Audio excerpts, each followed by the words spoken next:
Can you talk to me about working with Face though, man, and the lyricism that you witnessed with him, and then also from the production side as well? Well, because between him and Pimp, you were dealing with two superstar talents that also understood production. Right. So how did that affect you and your creative process? Again, when I'm going with any artist, especially like creative guys like that, what I'm saying, that's producers in their own right. I try to mesh everything with them and get in their heads of what they want, you know.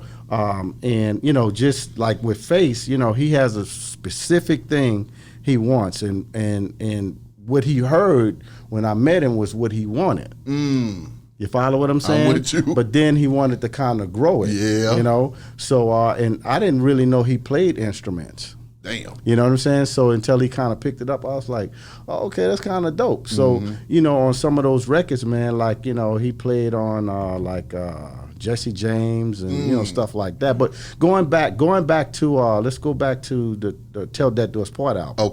Okay. So Mike, that's when Mike Dean kind of came into the deal. Yeah. And so they didn't really know that much about mixing and rap music, you know what I'm saying? So I taught Mike Dean how to work the drum machine, and you know what I'm saying, brought him in, and he played piano. And dope ass piano player, you know what I'm saying? The white boy, you know what I'm saying? Long hair, whatever, but he was soulful, you know what I'm saying? That's right. So we sat down, had an old guitar there at the studio or whatever at Digital Services. Yeah. And like we sat down, I sat down with him with the metronome. It's like, no, this got to be this groove. It's got to lay back on the beat. You'll make somebody fall out on the dance floor, man. You'll hear the beat, like, you know what I'm saying? Yeah. So we sat there, man, and Mike Dean was, he was a big part of that, playing the instruments and stuff like that. But like, as far as like the mixing of those records and stuff, I came from New York, so I was working on like SSLs and stuff like that, and so when I came there, like I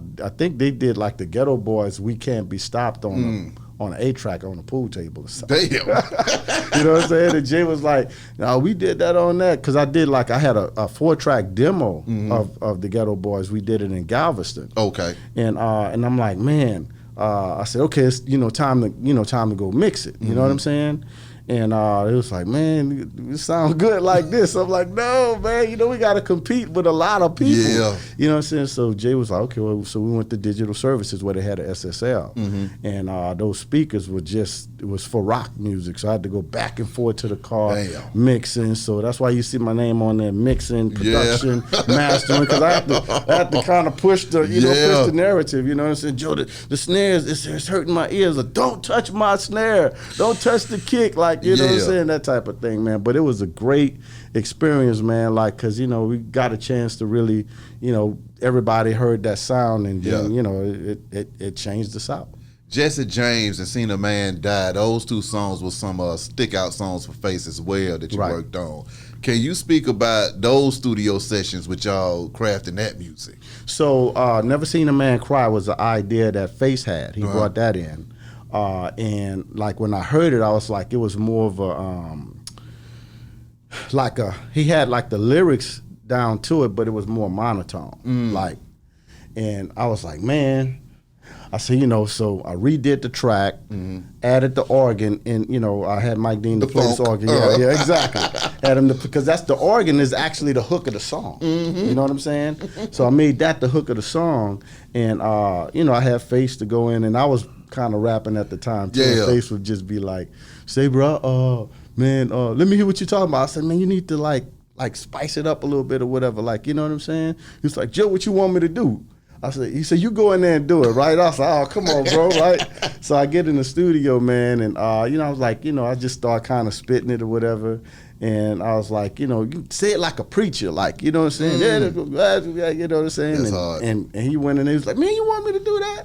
Yeah. You know what I'm saying? And then he went in there and did it, and he expanded on it, and man, it was great. Like, you know what I'm saying? That's how that record came about. We never went in there like, oh, this is gonna be a hit record. Yeah. Or none of that. We just went in with a good vibe. It was a good record. Like, I heard it, I was like, man, yeah, let's let's finish it. Let's do it.